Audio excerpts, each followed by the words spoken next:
wasiir dawlaha wasaaradda waxbarashada iyo tacliinta sare ee Jamhuuriyadda Soomaaliland oo wehelinayo agaasimaha tacliinta sare ayaa ugu horeyntii kormeer ku soo maray dugsiga sare ee Boodhanka ee Oodweyne Secondary School kaasi oo ay ka socoto hawlo dib u habeyn isla markaana waqtigan lagu wareejinayo xayndaab waxayna intaasi kadib wafdidan wasiir dawluhu kulan la qaateen maamulka gobolka guddoonka waxbarashada iyo bulshada qaybaheeda kala duwan gudoomiye ku-xigeenka gobolka Daadmareer ahna kusimaha gudoomiyaha محمود علي أحمد شبا وفتي halkaasi warbixin ku siiyay ayaa waxa hadaladiisii kamid ahaa waftigaas oo kormeerkoodu ahaa abaaraha dalka ka jira gaar ahaan gobolka iyo waxbarashada iyo cabasho kale oo dugsigan sare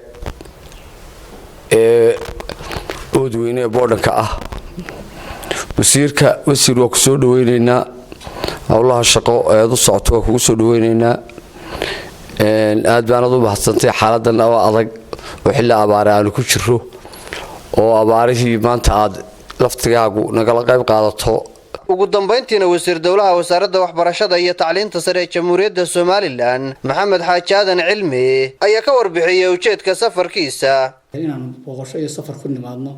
gobolka Daadmareer halkaas oo runtii aan ugu kurgaleynay waxbarashada iyo habsami u socodka waxbarashada iyo hawlaha abaaraha iyo iyadoo ay jirtay cabasho ku saabsan dhul iskuulka ku dhow dhammaantood ba hawlahaasi runtii si wanaagsan ay noogu soo qabsoomeen waxaan ilaahay ka baryaynaa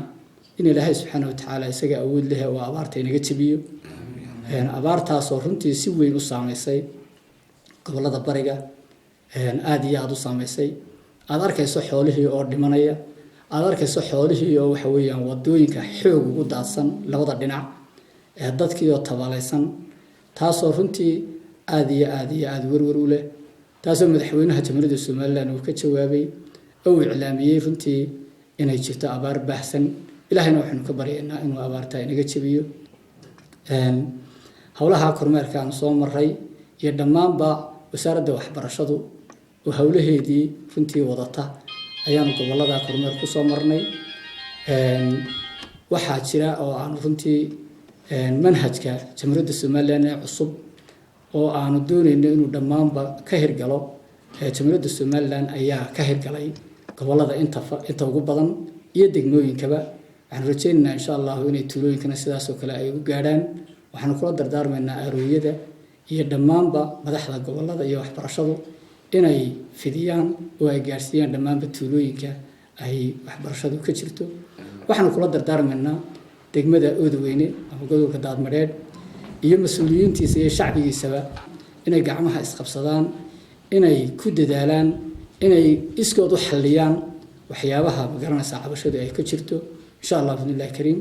waxay insha Allah u gudbi doontaa haddii cabashadaasi dhammaan weydo heedaha sharciga leh ku shaqo leh Musa Salabaan Maxamed telefishinka qaranka Soomaaliland magaalada Oodweyne